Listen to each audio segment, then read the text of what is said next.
What is going on, everyone? I already know some of you guys clicking on this video are probably pissed off by the title because you guys simply have had enough about hearing about Agent 8. But thing is, whether we like it or not, Agent 8 is real and they are coming to the game. We just don't know when or who it's going to be. So it makes sense that every new agent that comes out, it does have this potential of them being Agent 8. Now, here's the thing. Ever since the release of Clove, we have only been getting closer and closer to Agent 8. It all started out when Clove had a voice line about the locker back at Valorant headquarters with the scratched out 8. Why would Riot add an agent into the game with such a specific voice line on a major puzzle piece of Valorant's lore, unless they are planning on revealing them soon? Well, obviously Clove isn't Agent 8, so we had our heads turned to the next agent in line, Vice. And honestly, I think Riot purposely led us onto thinking Vice would be Agent 8. The whole lore and storyline surrounding Vice was so odd and strange that it only made sense to a degree that she would be Agent 8. The point of how Agent 8 was basically kicked off the Valorant protocol for reasons unknown, and then we have this mysterious person who is captured by the Scions of Hourglass that is known for fighting against them. And then you have Vice being locked in this Hourglass chamber, very easily resembling the number 8. And you know what? Maybe a lot of us were in fact pulling on strings, but you can't say that any of this was a stretch. I'm pretty sure Riot knew what they were doing with Vice, and they did a really good job of hyping her up too. But at the end of the day, she didn't turn out to be Agent 8. Womp womp. Next agent, Tejo. There was a pretty good chance that Tejo could have been Agent 8 in secret. Two reasons for this.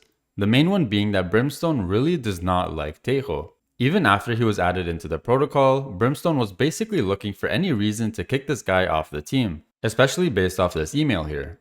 There's clearly a history between these two agents. We do know some of the lore, such as them fighting in the past before and Brimstone having lost someone close to him due to Tejo's mistakes. It could be possible that Tejo joined the Valorant protocol as the 8th agent while Brimstone was leading, but he simply couldn't get over their past and ended up kicking him out, or he left because of their bad blood.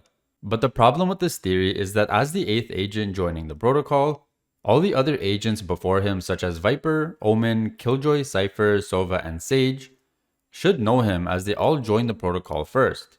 But it doesn't look like any of them have any close familiarity with Tejo, so it is safe to say that he is not Agent 8. The other mini point was that he has these weird symbols on the back of his pants which symbolize the hourglass or the number 8 sideways. Still not sure why he has these, unless he's a spy for the Scions. And finally, the newest agent Waylay, literally zero hints or clues that she could be Agent 8. The only people that even seem to know her is Tejo, as they used to work together, and Phoenix from some sort of historical relation. So this is why I didn't bother making videos on Tejo and Waylay, as it was pretty clear really quickly that neither of these agents were Agent 8, unlike Vice who had a lot of teasers.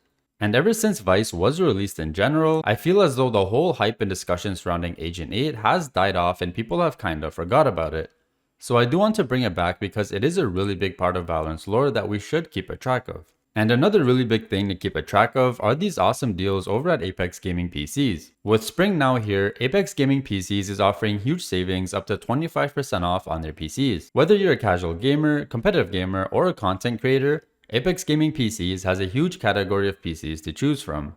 Personally myself, because I record my gameplay and spend a lot of time editing and rendering videos, I would be looking towards something like the Apex Streamer Plus, just because it does come with that stronger CPU and beefy graphics card which I would need for these things, not to mention the 32 gigs of DDR5 RAM. But if you just want to get something that will run your games like butter without any issues, aside from the Streamer Plus, there is also the Apex Streamer, which I would strongly recommend, especially if you are someone who's competitive and wants to rank up in their games. You also have the ability to finance your PC, so you don't even have to pay it all up front at once.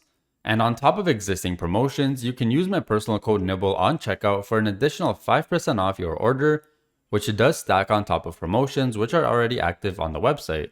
Don't let your PC hold you guys back. Sometimes it's not your skills, it's just your PC not being able to keep up. So check out Apex Gaming PCs and get in on these deals while you can. And now we move on to the final agent in this video, Agent 29. First of all, who is Agent 29 going to be? While it is too early to say who it's going to be exactly, we are able to predict a few things about them. Agent 29 will most likely be a new controller. Clove was the last agent released who was a controller, and all the other agents that came after were Sentinel, Initiator, and Duelist in that order. So it only makes sense that Agent 29 be a controller. It's pretty hard to predict what abilities this new agent might have, as they need to be pretty different from the other controllers and they also need to be useful. The lineup of controllers that we currently have are pretty strong in their own utility, besides our boy Harbor unfortunately, who needs a big rework, that I don't see how a new controller will differentiate against them unless they have some groundbreaking abilities.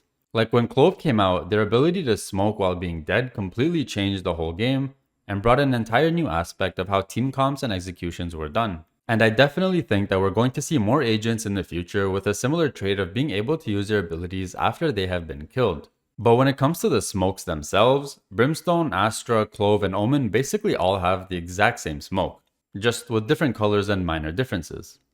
I would only say that Viper's smoke is the most unique as it does decay you when you step inside, and then she just has a wall alongside with Harbor. Agent 29 could also have a wall as their primary ability as we only have 2 controller agents with that, but it would need to be something unique compared to Viper's who decays you and Harbor's wall that slows you. And one unique idea about a new controller could be if they had mist abilities. Basically having weather powers. They could ice the ground like Sage, but instead of slowing you, you would slip on it so you can never stand still and shoot accurately, but you would gain a speed boost when moving on it as a countermeasure. Plus their smokes could instead be a fog or a mist where they select 3 spots on a small area of the map, and it causes a low fog to come down, making anyone in it not able to see very far, just like the inside of Viper's ultimate. I don't know, there's a lot of cool ways Agent 29 could be designed if they were a controller. I just hope they do end up being unique and we get a fun agent. And whether or not they will be Agent 8 is also up for discussion. Even Riot themselves seem to have gone quiet on this whole topic. But the focus that Riot is leaning heavily towards right now is the upcoming war that the Valorant Protocol are preparing for. If you're following the lore, Tejo and Whaley don't seem to think that the team is ready for battle, and Whaley has been training the duelists on how to play together as a team.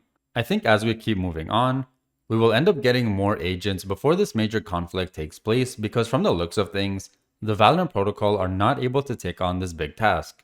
And I believe that Agent 29 and Agent 30 may have a very big role in this. The addition of Tejo and Whaley were cool because they were released really close together, as they know each other very closely and their lores are connected. That's why we even got teasers of Whaley in Tejo's reveal cinematic. But Agent 29 is going to be an isolated agent. They may either be detected by the protocol through their recon or end up encountering them by accident when the protocol are out on their missions. If Agent 29 does end up being Agent 8, it would have to be either just before or in the middle of this upcoming war that's going to happen.